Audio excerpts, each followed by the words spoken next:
सुप्रभात बहनों, कक्षा नवम। आज जो है हमारा अगला पाठ है गद्य में श्यामाचरण दुबे जी का उपभोक्तावाद की संस्कृति। इससे पूर्व जो है हम उपभोक्तावाद की संस्कृति पढ़ें, श्यामाचरण दुबे जी का जीवन परिचय पढ़ते हैं। श्यामाचरण दुबे का जन्म सन 1922 में मध्य प्रदेश के बुंदेलखंड क्षेत्र में हुआ। उन्होंने नागपुर विश्वविद्यालय से मानव विज्ञान में पीएचडी की। वे भारत के अग्रणी समाज वैज्ञानिक रहे हैं। उनका देहांत सन 1996 में हुआ। मानव और संस्कृति, परंपरा, इतिहास, बोध, संस्कृति तथा शिक्षा, समाज और भविष्य, भारतीय ग्राम संक्रमण की पीड़ा, विकास का समाजशास्त्र, समय और संस्कृति, हिंदी में उनकी प्रमुख पुस्तकें हैं। प्रोफेसर दुबे ने विभिन्न विश्वविद्यालयों में अध्यापन किया तथा अनेक संस्थानों में प्रमुख पदों पर रहे। जीवन, समाज और संस्कृति के ज्वलंत विषयों पर उनके विश्लेषण एवं स्थापनाएं उल्लेखनीय हैं। भारत की जनजातियों और ग्रामीण समुदायों पर केंद्रित उनके लेखों में बृहद समुदाय का ध्यान आकर्षित किया है। वे जटिल विचारों को तार्किक विश्लेषण के साथ सहज भाषा में प्रस्तुत करते हैं। उपभोक्तावाद की संस्कृति निबंध बाजार की गिरफ्त में आ रहे समाज की वास्तविकता को प्रस्तुत करता है। लेखक का मानना है कि हम विज्ञापन की चमक दमक के कारण वस्तुओं को पीछे भाग रहे हैं। हमारी निगाह गुणवत्ता पर नहीं है। संपन्न और अभिजन वर्ग द्वारा प्रदर्शनपूर्ण जीवन शैली अपनाई जा रही है, जिसे सामान्य जन भी ललचाई निगाहों से देखते हैं। यह सभ्यता के विकास की चिंताजनक बात है, जिसे उपभोक्तावाद ने परोसा है। लेखक की यह बात महत्वपूर्ण है कि जैसे जैसे यह दिखावे की संस्कृति फैलेगी, सामाजिक अशांति और विषमता भी बढ़ेगी। आइए पाठ शुरू करते हैं। उपभोक्तावाद की संस्कृति। कह रहे हैं कि धीरे धीरे सब कुछ बदल रहा है। एक नई जीवन शैली अपना वर्चस्व स्थापित कर रही है। उसके साथ आ रहा है एक नया जीवन दर्शन, उपभोक्तावाद का दर्शन। भोग करना, अत्यधिक वस्तुओं का उपभोग करना ही जो है उपभोक्तावाद कहलाता है। उत्पादन बढ़ाने पर जोर और चारों ओर। यह उत्पादन आपके लिए है, आपके भोग के लिए है, आपके सुख के लिए है। सुख की व्याख्या बदल गई है। प्राचीन काल में सुख किसे कहते थे और वर्तमान में जो सुख की परिभाषा है उसमें जो है अंतर आ गया है। उपभोग भोग ही सुख है, अर्थात जितने अधिक वस्तुओं का हम उपभोग करेंगे वही वास्तविक सुख है। ऐसा जो है वर्तमान परिप्रेक्ष्य में जो है सुख की जो है परिभाषा गढ़ी गई है।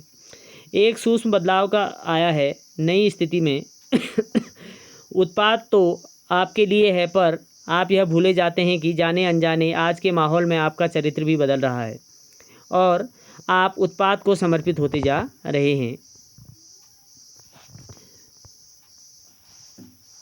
विलासिता की सामग्रियों से बाजार भरा पड़ा है, जो आपको लुभाने की जी तोड़ कोशिश में निरंतर लगी रहती है। दैनिक जीवन में काम आने वाली वस्तुओं को ही लीजिए। टूथपेस्ट ले लीजिए।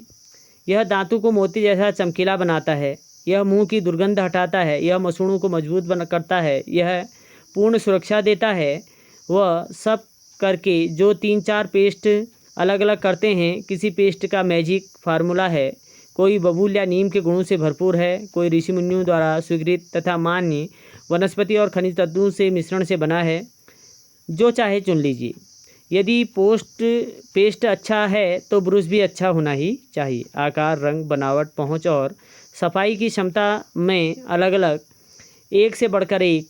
मुंह की दुर्गंध से बचने के लिए माउथ वॉश भी चाहिए। सूची और भी लंबी हो सकती है, पर इतनी चीज़ों का ही बिल काफ़ी बड़ा हो जाएगा, क्योंकि आप शायद बहुविज्ञापित और कीमती ब्रांड खरीदना ही पसंद करेंगे। सौंदर्य प्रसाधनों की भीड़ तो चमत्कृत कर देने वाली है।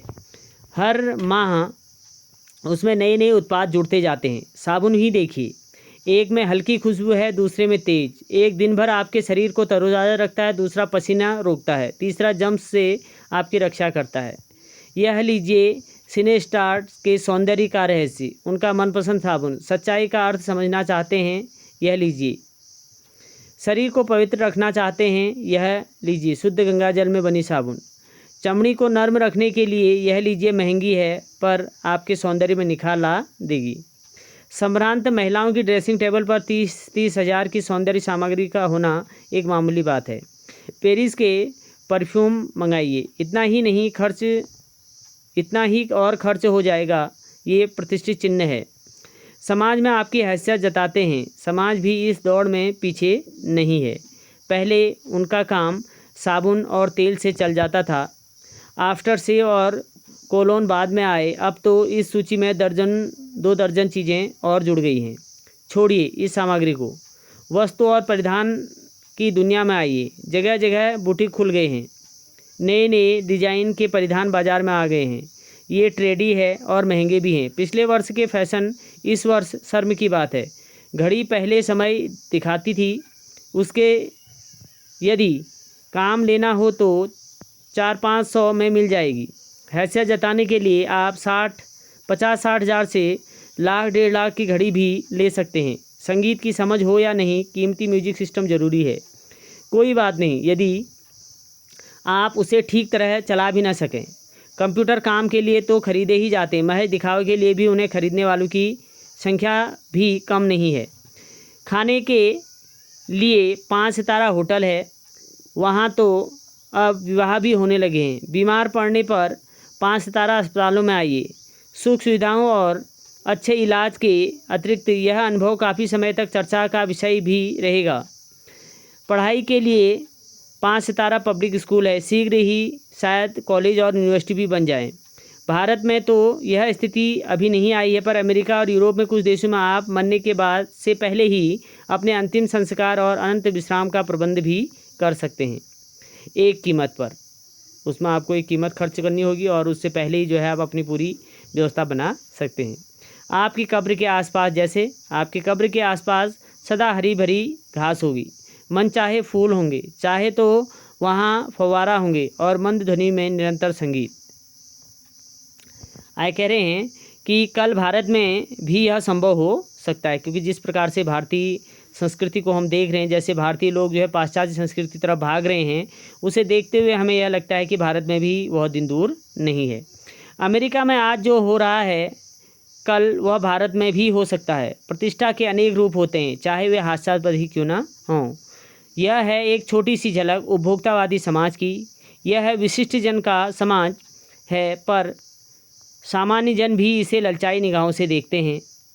उनकी दृष्टि में एक विज्ञापन की भाषा में यह है राइट चॉइस बेबी।